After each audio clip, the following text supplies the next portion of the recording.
Muchas gracias.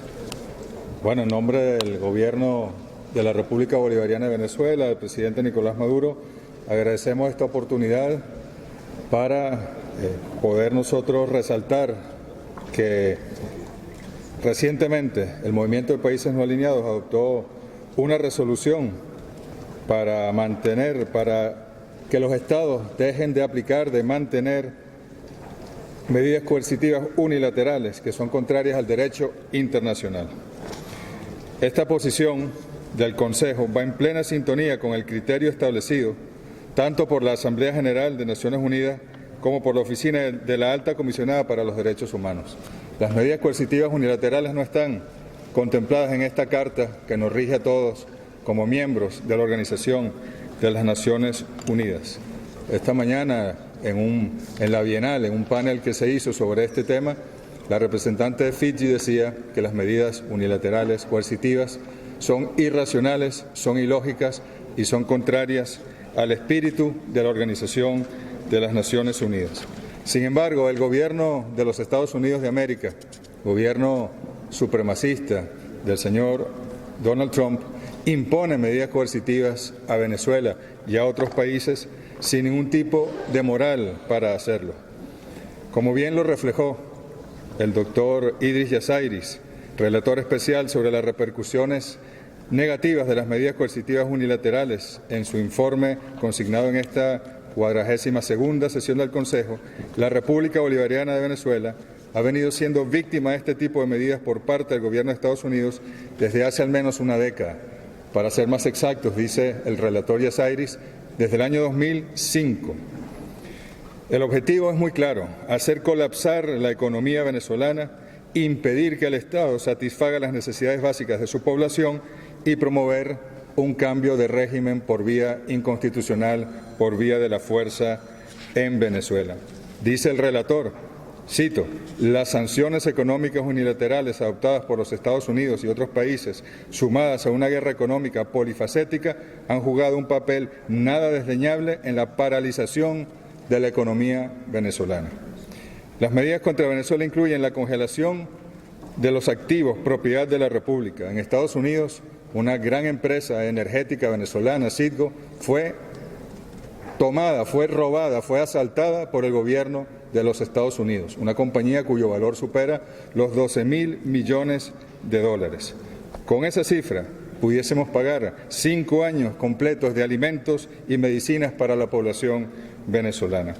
Pero además bloquean los fondos, el dinero de la República en distintos bancos alrededor del mundo, más de 7.000 millones de dólares bloqueados. Aquí mismo en Suiza, nuestros diplomáticos, tanto de la embajada bilateral como de la misión, tienen sus cuentas bloqueadas sin poderlas utilizar. Esos 7.000 millones de dólares equivaldrían a unas 30 veces el monto requerido por Naciones Unidas para financiar un plan de ayuda humanitaria que se han generado en los últimos meses en Venezuela.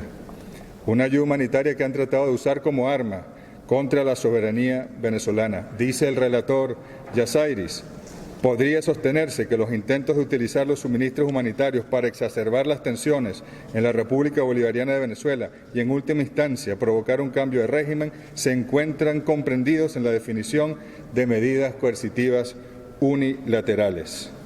No hay excepciones, es falso que haya excepciones para la compra de medicamentos, para la compra de medicina, para los elementos humanitarios. Ninguna excepción.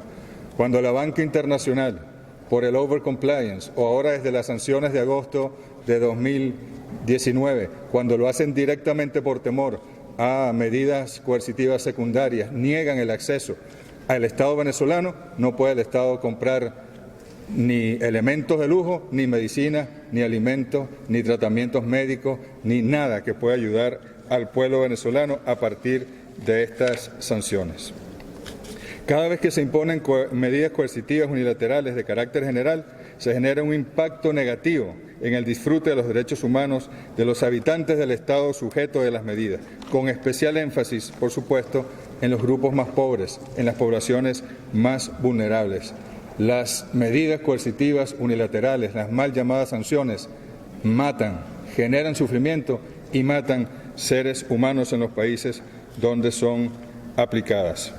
y luego se usa el impacto de esas sanciones para acusar al Estado que las sufre en los foros internacionales de justificar la aplicación de la llamada responsabilidad de proteger. Hay que decir que en Venezuela, a pesar del bloqueo, a pesar de las sanciones, el presidente Nicolás Maduro ha emprendido una política que ha llamado Plan de Atención a las Víctimas del Bloqueo y la Guerra Económica, y estamos yendo a esas poblaciones vulnerables, las más afectadas por estas medidas coercitivas unilaterales, para atender caso por caso, una a una, y poder lograr que salgan adelante a pesar de la dificultad. El día de ayer el presidente Maduro entregaba a la vivienda 2.800.000, es decir, cerca de 15 millones de venezolanos viven en nuevas casas, en nuevas viviendas en Venezuela, en una población total de 30 millones, la mitad de la población. En paralelo, se ha trabajado de la mano de diversas agencias de Naciones Unidas presentes en el país para elaborar un plan de respuesta humanitaria que permita hacer uso de la institucionalidad de Naciones Unidas para sortear los obstáculos financieros y de proveedores que generan las medidas coercitivas. Hasta ahora, este plan no cuenta, según nos informan desde Naciones Unidas, desde OCHA, con los recursos. Los donantes no se han hecho presentes, a pesar de toda la presión que hubo sobre Venezuela, e incluso un episodio triste el 23 de febrero de este año, que se trató de forzar ayuda supuestamente humanitaria, que no era ayuda ni era humanitaria, de los Estados Unidos por la frontera con Colombia. Nada de lo que desde los Estados Unidos o el imperio hagan nos hará renunciar al legítimo derecho a la autodeterminación ni entregar un centímetro de nuestra soberanía. Al pueblo venezolano le asiste la razón y le asiste el derecho. Este es el momento del multilateralismo.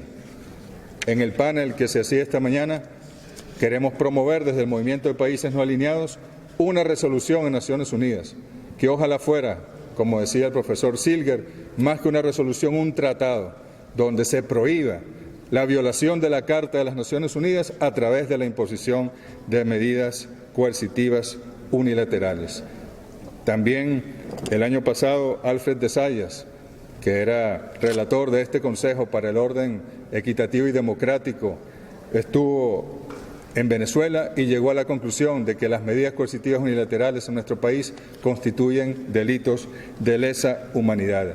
El canciller de Irán las ha calificado como medidas de terrorismo económico. Nosotros coincidimos con ella e insistimos en que matan. En Cuba han calculado que el costo del bloqueo de las medidas unilaterales que sufren desde hace 60 años llega casi al billón con B, es decir, lo que en inglés se conoce como el trillón de millones de dólares en costo. Esos países, nuestros países, deben ser además indemnizados, tal como también lo recomiendan distintos órganos de este Consejo. Finalmente, queríamos resaltar que hay que revisar si miembros del Consejo de Derechos Humanos pueden ser cómplices de la imposición de medidas coercitivas unilaterales. No debería haber un miembro formal del Consejo de Derechos Humanos que imponga medidas coercitivas unilaterales. No debería haber miembros que faciliten la imposición de medidas secundarias, de sanciones secundarias, ni tampoco debería haber miembros en este Consejo de Derechos Humanos que no condenen, que no se atrevan a condenar estas medidas coercitivas unilaterales, porque entonces quizás no estarán violando derechos humanos en su territorio, pero están facilitando, promoviendo o violando derechos humanos en el territorio de terceros países, y eso les impediría moral y éticamente ser miembros de este Consejo. Creemos que hay que revisar los criterios para la elección de los Estados miembros de este Consejo a partir también de su posición ante las medidas coercitivas unilaterales. Muchas gracias, muy buenas tardes.